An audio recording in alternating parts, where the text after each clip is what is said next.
hali ya jiji la Dar es Salaam kwa ujumla ni shwari, na shughuli mbalimbali za kiuchumi, za kisiasa na kijamii zinaendelea vizuri.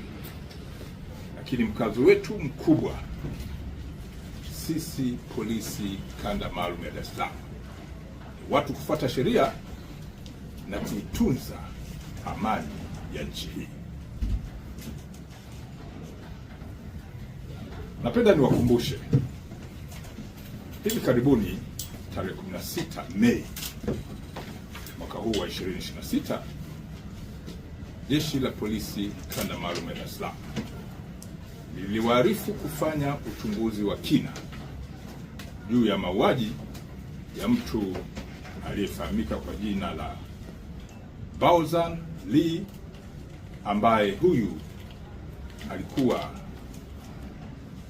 mwenye asili ya China au mwenye utaifa wa China.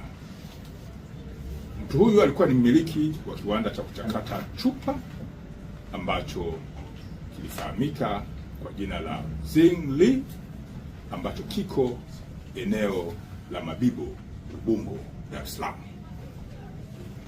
Mtu huyu kama mnakumbuka, aliuawa kikatili na watu waliodaiwa kuwa walikuwa ni walinzi wa kiwanda hicho. Kifo hiki na mauaji haya yalijenga taharuki miongoni mwa umma na jamii ya watu waliokuwa wanamfahamu mtu huyo. Jeshi la Polisi kanda maalum ya Dar es Salaam liliahidi kufanya uchunguzi wa kina, lakini pia uchunguzi huu umehusisha mamlaka zingine za kiuchunguzi ambazo zipo ndani ya Jeshi la Polisi.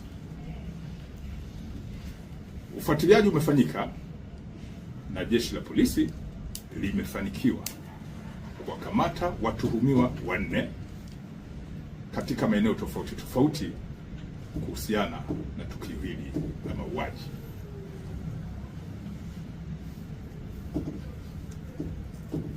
Watuhumiwa hao wote 4 baada ya kukamatwa wamehojiwa kwa kina kwa kuzingatia mifumo ya kisheria, na wamekiri kula njama kwa pamoja, baadaye wakamvamia usiku, kumshambulia na baadaye kumuua mtu huyo, baada ya kuwa wamemwibia kiasi cha pesa, kwa mujibu wa wao, kiasi cha pesa cha shilingi milioni 9. Pesa hizo wanadai zilikuwa ndani kwenye kiwanda hicho, na mara baada ya kufanya tukio hilo na kuiba pesa hizo, walitoroka na kuelekea maeneo tofauti. Watuhumiwa hawa, baadhi yao 2 wamekamatwa eneo la Namanga mkoani Arusha, na wengine 2 wamekamatwa eneo la Mabibo hapa jijini Dar es Salaam kwa siku tofauti. Watuhumiwa waliokamatwa wamejulikana kwa majina ya Godson Simon au maarufu kwa jina la Laizer.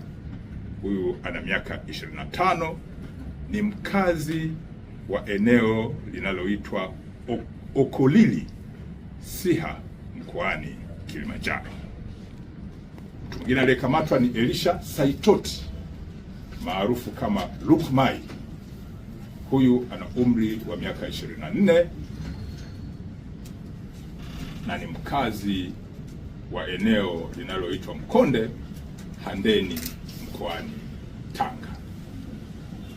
Mtu mwingine aliyekamatwa amefahamika kwa jina la Godfrey Laban maarufu kama Molel, mwenye umri wa miaka 30, ni mkazi wa Makongo, Kinondoni, hapa jijini Dar es Salaam.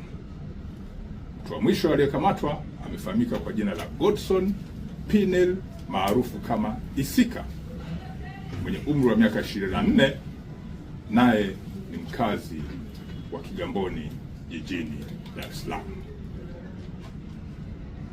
Watuhumiwa hawa, baadhi yao baada ya kukamatwa wamekiri kutenda tukio hili, na baadhi ya pesa wamekiri kununua ng'ombe ambao wameonyesha, ambao wamechukuliwa na taratibu za kisheria, ikiwemo na mifumo ya kisheria jinsi ya kufanya record ya vielelezo hivyo itafanyika. Baadhi yao pesa walizozipora wamedai kununua ng'ombe, na ng'ombe hao wamewaonyesha. Watuhumiwa wote hawa ambao wamekamatwa wataingia kwenye mifumo ya kisheria, ikiwa ni pamoja na kuishirikisha ofisi ya mashtaka ichambue hiki kilichochunguzwa, na baadaye wafikishwe mahakamani haraka iwezekanavyo.